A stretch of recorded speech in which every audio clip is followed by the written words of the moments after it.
हम NTA UGC net के पाठ्यक्रम में से इकाई 8 जो कि हिंदी नाटक से संबंधित है, इसमें से भारतेंदु हरिश्चंद्र जी द्वारा रचित नाटक अंधेर नगरी के बारे में चर्चा करेंगे। और इससे पहले भारतेंदु जी द्वारा लिखित एक जो अन्य नाटक है भार दुर्दशा, उसे भी एनटीए यूजीसी नेट के पाठ्यक्रम में सम्मिलित किया गया है और उस पर पहले हम लोग चर्चा कर चुके हैं। उसका लिंक जो है वो आप लोगों को डिस्क्रिप्शन में मिल जाएगा, वहां से आप लोग पढ़ सकते हो।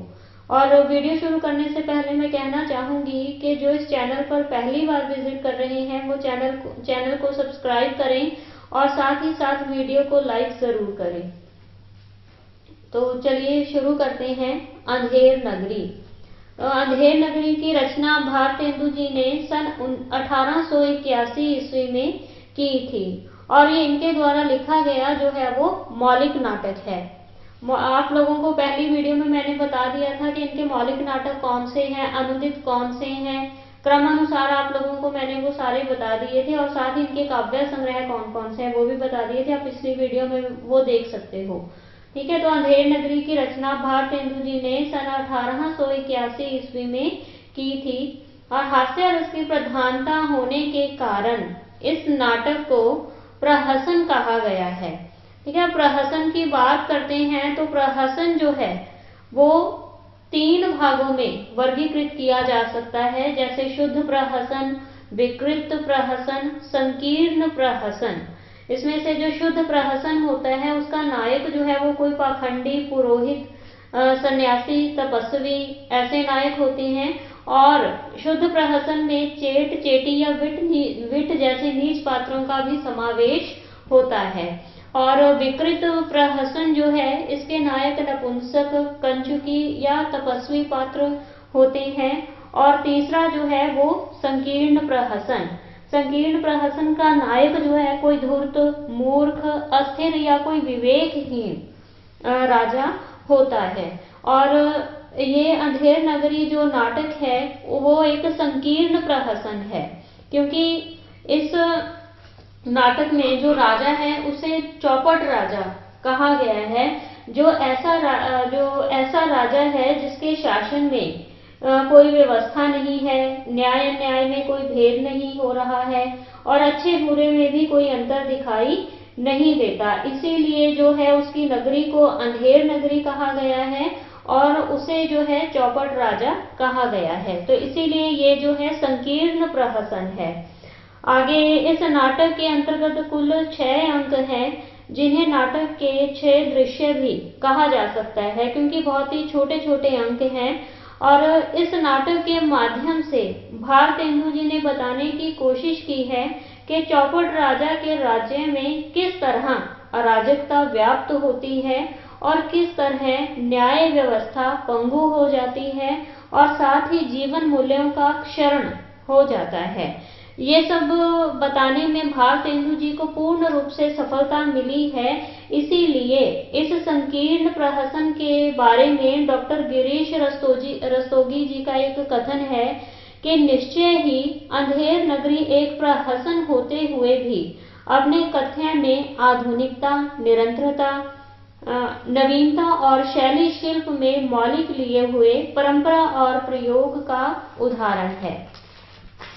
आगे कथा वस्तु बताने से पहले इस नाटक के जो प्रमुख पात्र हैं उनके बारे में जान लेना बहुत ज्यादा जरूरी है, क्योंकि एग्जाम में जो है पात्र से संबंधित भी क्वेश्चन पूछ लिए जाते हैं। तो पात्रों की बात करते हैं तो सबसे पहले इसमें महंत है। महंत जो एक साधु है और दूसरा नारायण दास, गोवर्धन दास। नारायण दास और गोवर्धन दास दोनों जो है वो महंत के चेले हैं। आगे जो है कबाब वाला, घासी राम, नारंगी वाला, हलवाई, कुंजडिन, चूरन वाला, मछली वाला, बनिया, पाचक वाला, मुगल जात वाला। ठीक है, ये जो है ये बाजार का एक इसमें दृश्य है, उसमें ये सभी पात्र जो है वो बाजार के दृश्य में आते हैं।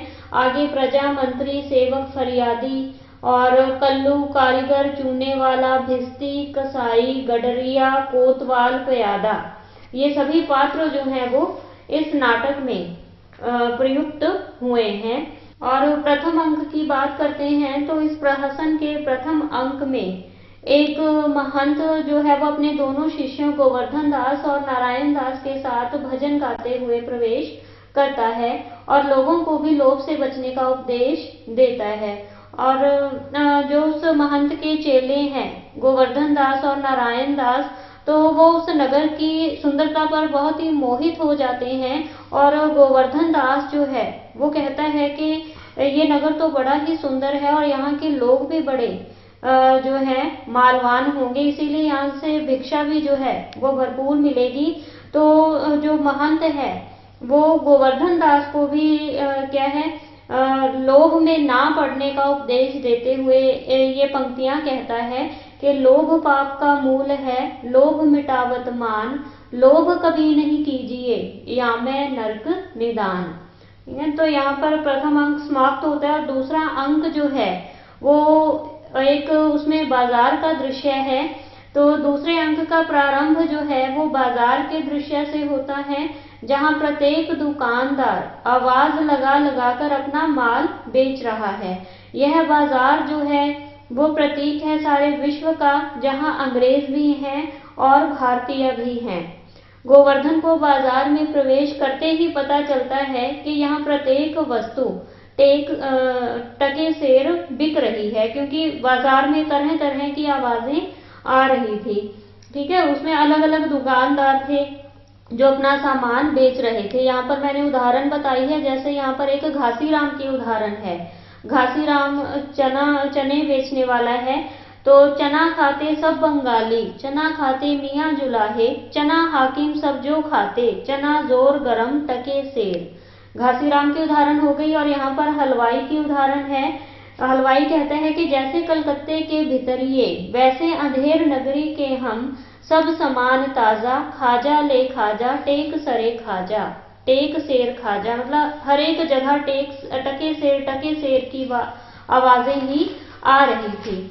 और बाबा जी का जो चेला है गोवर्धन दास, वो उस बाजार में आता है और सब बेचने वालों की आवाज सुनकर खाने के आनंद में बड़ा प्रसन्न हो जाता है।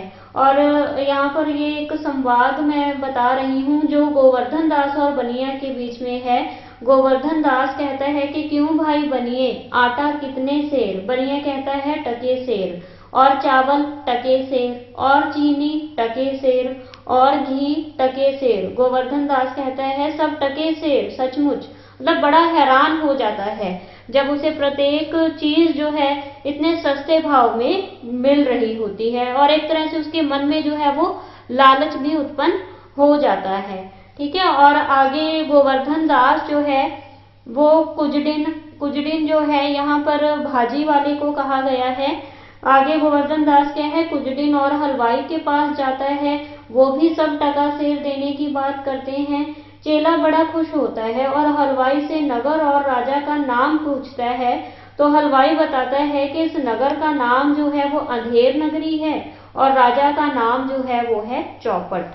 ठीक है, तो वो बड़ा खुश हो जाता है और गाने लगता है कि वाह वाह अंधेर नगरी चौपट राजा, टका सेर भाजी टका सेर खाजा।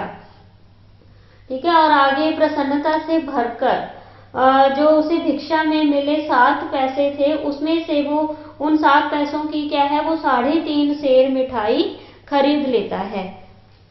ठीक है, बहुत ज्यादा उसे मिल जाती है और फिर वो वापस अपने गुरु के पास जाता है और फिर तीसरा अंक शुरू हो जाता है। तीसरा अंक जो है ये एक जंगल का दृश्य है, इसमें दिखाई पड़ता है। और इस अंक में जो गोवर्धन दास है वो महंत के पास पहुंचता है और बाजार की सारी घटना के बारे में बताता है। ठीक है, और साथ ही अंधेर नगरी और चौपट राजा के बारे में भी बताता है। और यह सुनकर महंत कहते हैं कि हमें ऐसी अंधेर नगरी में नहीं रहना चाहिए जहां टका सेर भाजी और टका सेर खाजा बिकता हो। ठीक है, और यहाँ पर जो उसके गुरु हैं, जो महंत है, उनकी दूरदर्शिता का भी पता चलता है, क्योंकि वो इस चीज को जान गए थे कि ये अंधेर नगरी है और यहाँ पर रहने वाला प्रत्येक व्यक्ति जो है वो स्वार्थी है, मूर्ख है।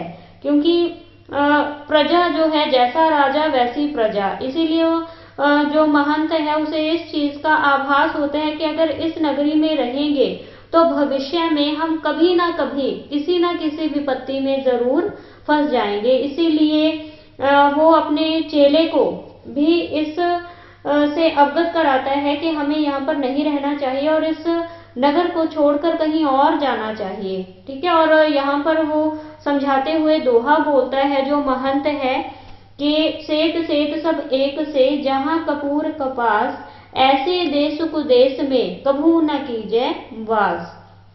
ठीक है, परंतु जो गोवर्धन दास है वो गुरु के समझाने से भी नहीं समझता और लोभ के वशीभूत होकर वो उसी नगर में रह जाता है।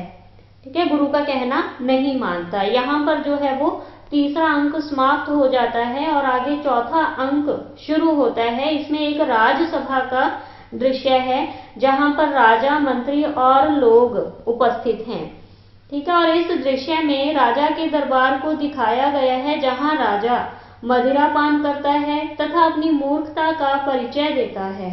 मंत्री जो है उसकी चापलूसी, खुशामद और चमचागिरी करते हुए दिखाई देते हैं और राजा की मूर्खता को उजागर करना और यह निरूपित करना ही इस दृश्य का प्रयोजन है कि मूर्ख राजा जो है फरियादी को बिना सोचे समझे और बिना कारण के दंड दे देता है।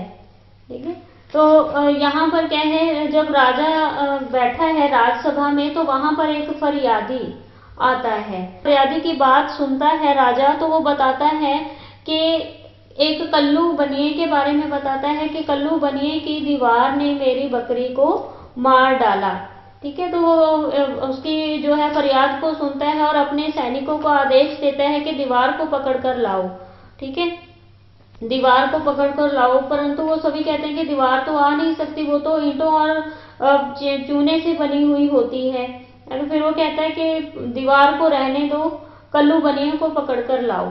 ठीक है, कल्लू बनिए को ले आते हैं, फिर उससे पूछते हैं कि तुम्हारी दीवार ने जो है इसकी बकरी को मार डाला। परंतु जो कल्लू बनिया है वो कहता है इसमें मेरा कसूर नहीं है, इसमें कारीगर का कसूर है, क्योंकि उसने ही दीवार जो है वो अच्छी नहीं बनाई थी जिसके कारण दीवार टूटकर गिर गई। ठीक है, फिर वो कारीगर को, कल्लू बनिया को मुक्त कर देते हैं और कारीगर को पकड़कर लाने का आदेश देता है जो राजा है। कारीगर को पूछा जाता है फिर तुमने दीवार अच्छी क्यों नहीं बनाई, तो कारीगर आके चूने वाले पर दोष लगा देता है कि चूने वाला था उसने मुझे चूना सही नहीं दिया जिसके कारण दीवार नहीं बनी। फिर कारीगर को भी राजा जो है वो मुक्त कर देता है और चूने वाले को पकड़ कर लाने के लिए कहता है। आगे जो चूने वाले को लेकर आते हैं वो जो है वो भिष्टी पर सारा दोष लगा देता है कि भिष्टी ने जो है चूने में पानी ज्यादा मिला दिया था जिसके कारण जो है चूना अच्छा नहीं बना। ठीक है, फिर भिष्टी वाले को पकड़कर लाया जाता है और राजा फिर उससे पूछता है कि तुमने चूने में पानी ज्यादा मिला दिया। भिष्टी जो है वो सारा कसूर फिर कसाई पर डाल देता है कि कसाई ने मशक अच्छी बनाकर दी थी, बहुत बड़ी बना दी थी, इसीलिए उसमें ज्यादा पानी भर गया। ठीक है, फिर कसाई को पकड़कर लाया जाता है, भिष्टी को छोड़ दिया जाता है। फिर कसाई से पूछा जाता है, कसाई फिर कहता है कि जिस गडरिये से मैंने भेड़ ली थी उसने मुझे छोटी भेड़ की बजाय बड़ी भेड़ दे दी थी जिसके कारण क्या है मैंने बड़ी मशक बना दी। ठीक है, इसमें मेरा कसूर नहीं है, वो गडरिये का कसूर है। फिर राजा आदेश देता है कि कसाई को मुक्त कर दो और गडरिये को पकड़ कर लाओ। फिर गडरिये को लेकर आया जाता है। वही सवाल गडरिये से पूछा जाता है तो वो गडरिये कहता है कि इसमें मेरा कसूर नहीं है, इसमें कोतवाल का कसूर है। ठीक है, वो कह रहे हैं कि जिस समय मैं भेड़ों का मोल भाव कर रहा था तो कोतवाल को आते देखकर मैं घबरा गया और मैंने क्या है छोटी भेड़ की बजाय बड़ी भेड़ जो है वो कसाई को दे दी थी। फिर गडरिये को भी मुक्त कर दिया जाता है और राजा आदेश देता है कि कोतवाल को पकड़ कर लाओ। फिर कोतवाल से सवाल पूछा जाता है कि तुम अपनी सवारी लेकर क्यों निकले थे, तुम्हारे कारण किसी की जो बकरी है वो मर गई है। ठीक है, कोतवाल कहता है कि मैं तो अपना काम कर रहा था, है ना, कि हर जगह कुशल मंगल है ये सब देखने के लिए मैं जो है अपनी ड्यूटी कर रहा था। परंतु राजा जो है उसकी बात को नहीं सुनता और अपने सैनिकों को आदेश दे देता है कि सब कसूर जो है वो कोतवाल का ही है और इसी के कारण जो है फरियादी की बकरी मरी है और हमारे राज्य में अन्याय नहीं होगा, न्याय ही होगा, इसीलिए कोतवाल को फांसी दे दी जाए। ठीक है, तो यहाँ पर क्या है, कोतवाल को फांसी देने का जो है वो निर्णय ले लिया जाता है और यहाँ पर ये अंक जो है वो समाप्त हो जाता है और आगे जो है वो 5वां अंक शुरू हो जाता है। 5वें अंक में जो चेला है गोवर्धन दास जो है वो राग काफी गाता हुआ सुनाई देता है और गाता है कि अंधेर नगरी अनबूझ राजा, टका शेर भाजी टका शेर खाजा, नीच ऊंच सब एक ही ऐसे, जैसे भड़ुए पंडित तैसे, कुल मर्जाद न मान बढ़ाई, समय एक से लोग लुगाई। ठीक है, तो इस तरह से वो जो है गा रहा है और इस दृश्य में फिर आगे 4 प्यादे आकर गोवर्धन दास को पकड़ लेते हैं और बताते हैं कि एक फरियादी की बकरी दीवार के नीचे दबकर मर गई, जिसके कारण कोतवाल को फांसी की सजा दी गई है। परंतु कोतवाल जो है वो बहुत पतला है, जिस कारण फांसी का फंदा जो है उसके गले में नहीं आ रहा।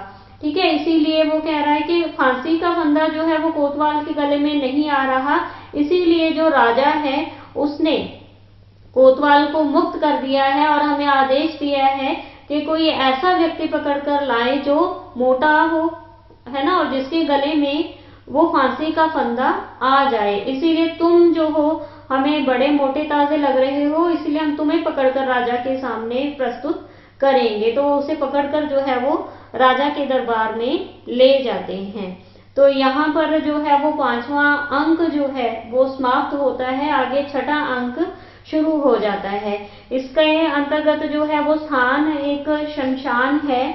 तो यहाँ पर क्या है, 6ठे अंक में जो गोवर्धन दास है वो बड़ा पछता रहा है कि मैंने अपने गुरु की अवज्ञा की है, उसका गुरु का कहना नहीं माना। परंतु जब ऐसा सोच विचार कर रहा था, जब गोवर्धन दास फांसी पर चढ़ाया जाने वाला था, तभी अचानक वहां पर उसके गुरुजी आ गए और उन्होंने चिंतित गोवर्धन दास को इस विपत्ति से मुक्ति का उपाय बताया और गुरु और शिष्य में इस बात पर विवाद होने लगा कि फांसी पर तुम नहीं चढ़ोगे, मैं चढ़ूंगा। एक दूसरे से मतलब विवाद करने लगे और इस होड़ को देखकर वहां राजा, मंत्री और अन्य दरबारी जितने भी उपस्थित थे वो सभी आश्चर्य में पड़ गए और फांसी पर चढ़ने के लिए लगी इस होड़ को देखकर जब राजा पूछता है कि यह क्या मामला है, तुम दोनों ही क्यों फांसी पर चढ़ना चाहते हो, तब गुरुजी बताते हैं कि इस समय ऐसा सुयोग बन रहा है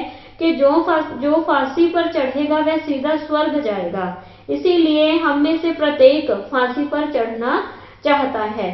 अब यहाँ पर जो है राजा की मूर्खता देखने को मिलती है और ये बात सुनकर मूर्ख राजा जो है वो स्वयं फांसी पर चढ़ने के लिए तैयार हो जाता है कि बैकुंठ में केवल मेरा ही वास होना चाहिए, इसीलिए मुझे फांसी दे दो। ठीक है, और नाटक की समाप्ति जो है वो गुरुजी के इस वाक्य से होती है कि जहां ना धर्म ना बुद्धि नहीं, नीति ना सुजन समाज, ते ऐसे ही आपू ही नसे, जैसे चौपट राज। ठीक है, तो इसका अर्थ क्या है कि जहां धर्म, बुद्धि और नियम कानून पर आधारित समाज ना हो वहां नहीं रहना चाहिए, क्योंकि इस अंधेर नगरी में निवास करने वालों का उसी तरह विनाश होता है जैसे चौपट राजा का हुआ है। ठीक है, तो इस तरह से ये नाटक जो है, अंधेर नगरी नाटक जो है, वैसे तो ये एक प्रहसन है, परंतु इसके माध्यम से जो भारतेंदु हरिश्चंद्र हैं उन्होंने बहुत ही जो उस समय की परिस्थितियां थी उन पर करारा व्यंग्य किया है। और अंधेर नगरी जो है वो एक उद्देश्यपूर्ण नाटक है, जिसमें नाटककार ने अंग्रेजों के कुशासन का भी भंडाफोड़ किया है और साथ ही साथ उस समय जो कुरीतियां फैली हुई थी उन पर भी व्यंग्य किया है। तो उसके बारे में चर्चा करते हैं। तो सबसे पहले जो एक समस्या भी कह सकते हो और जो भारतेंदु है उनके द्वारा लिखा गया ये जो नाटक है उसका उद्देश्य भी हम लोग कह सकते हैं। ठीक है, जैसे सबसे पहले सामाजिक विकृति का चित्रण जो है इस नाटक के माध्यम से भारतेंदु जी ने किया है। क्योंकि भारतेंदु का ये नाटक जो है वो आकार में लघु है, लघु आकार का एक प्रहसन है, इसीलिए इसमें जो सामाजिक कुरीतियां या विकृतियां हैं वो पाठक के समक्ष लाने का उन्होंने प्रयत्न किया है। ठीक है, प्रयत्न किया है, परंतु बहुत ही विस्तार से जो है उन कुरीतियों का व्याख्यान नहीं किया, केवल संकेत मात्र से बताने की कोशिश की है सामाजिक कुरीतियां जो थी। क्योंकि उस समाज में जब भारतेंदु ने ये नाटक लिखा था, उस समाज में छुआछूत और जातिवाद का बोलबाला था, और जो जातियां थी वो छोटी छोटी कई उपजातियों में बटी हुई थी। इसी नाटक में से एक कुछ पंक्तियां हैं, जैसे ऐसी जात हलवाई जिसके 36 कौम है भाई, जैसे कलकत्ते के विल्सन मंदिर में भितरिये वैसे अंधेर नगरी के हम। तो इन पंक्तियों को लिखने का जो है कवि का, लेखक का उद्देश्य है उस समय की सामाजिक विकृति को बताना। और एक और यहाँ पर पंक्तियां हैं, जैसे जात ले जात टके शेर जात, 1 टका दो हम अभी अपनी जात बेचते हैं। मतलब उस युग में ये भी बताने की कोशिश की है कि किसी का कोई भी दीन धर्म नहीं था, पैसे के लिए वो अपनी मतलब दीन ईमान को बेचने के लिए भी तैयार थे। उस समय कुछ ऐसी प्रवृत्ति के भी लोग थे। ठीक है, और दूसरा नारी भावना के बारे में भी बताने की कोशिश की है। नारी भावना, क्योंकि उस समय क्या है, नारी की दशा जो है वो ज्यादा अच्छी नहीं थी, समाज में जो है नारी को अच्छा दर्जा नहीं दिया गया था। यहाँ पर जो है जब हम नाटक पढ़ते हैं तो उसमें ऐसी पंक्तियां आती हैं, जैसे वैश्य जोरू एक समान, बकरी गौ एक करी जाने। ठीक है, यहाँ पर क्या है, वैश्य और जोरू को एक ही समान बता दिया गया है। ठीक है, और घासीराम की हम लोगों ने पहले बात की थी। घासीराम चने जोर गरम बेचता हुआ उस समय की वेश्याओं के नाम सहजता से लेता है और कहता है कि चना खाए तो की मैना, बोले अच्छा बना चबैना, चना खाए गफूस मुन्नी, बोले और नहीं कुछ सुननी। ठीक है, तो यहाँ पर नारी के प्रति जो दृष्टिकोण था वो अच्छा नहीं बताया गया था उस समय के समाज में जो था। आगे जैसे अंधविश्वास का भी इसमें चित्रण किया गया है। अंधविश्वास के कारण ही जो चौपट राजा है वो भी फांसी पर चढ़ने के लिए तैयार हो जाता है। ठीक है, तो वो भी अंधविश्वास ही हो गया कि स्वर्ग में वास मिलेगा। ठीक है, तो ये एक अंधविश्वासी प्रवृत्ति को बताने की कोशिश की है। और चौथा जैसे कह सकते हैं कि प्रशासन का दुष्चक्र चित्रण किया है। प्रशासन जो है उस समय बहुत सारी बुराइयों से भरा हुआ था। ठीक है, उसमें रिश्वतखोरी जैसी जो प्रवृत्तियां थी वो समाज में प्रचलित थी। जैसे नाटक की ही यहाँ पर पंक्तियां हैं, चूरन चला दाल की मंडी, इसको खावेंगे सब रंडी, चूरन अमले सब जो खावे, दूनी रिश्वत तुरंत पचावे। ठीक है, तो रिश्वतखोरी की बात की है। और पांचवा सामाजिक मूल्यों के हनन का चित्रण इसमें किया गया है। ठीक है, सामाजिक मूल्य जो है वो भी खत्म हो रहे थे इस समाज में। ठीक है, जैसे आप लोगों को मैंने पहले बताया ही है कि इसमें नारी की स्थिति जो है वो अच्छी नहीं बताई गई थी। वैश्य और पत्नी को एक ही स्तर पर माना जा रहा था। तो पंक्तियां जैसे सेठ सेठ सब एक के, जहां कपूर कपास, ऐसे देश कुदेश में कबू न कीजे बास। मतलब बुराई और अच्छाई में जहां पर कोई भेद ना हो, न्याय और अन्याय में किसी प्रकार का कोई भेद ना हो। ठीक है, तो ऐसे राज्य में सामाजिक मूल्यों की बात की ही नहीं जा सकती। तो एक ये हो गया। और अंग्रेजी शासन का विरोध भी इस नाटक के माध्यम से लेखक ने किया है। ठीक है, तो इन पंक्तियों में जैसे चूरन साहब लोग जो खाता, सारा हिंद हजम कर जाता। भारतेंदु जो हैं देशभक्ति उनकी जो रचनाएं हैं उनमें देखने को मिलती हैं। और इस नाटक के माध्यम से उन्होंने अंग्रेजी शासन का भी विरोध किया है।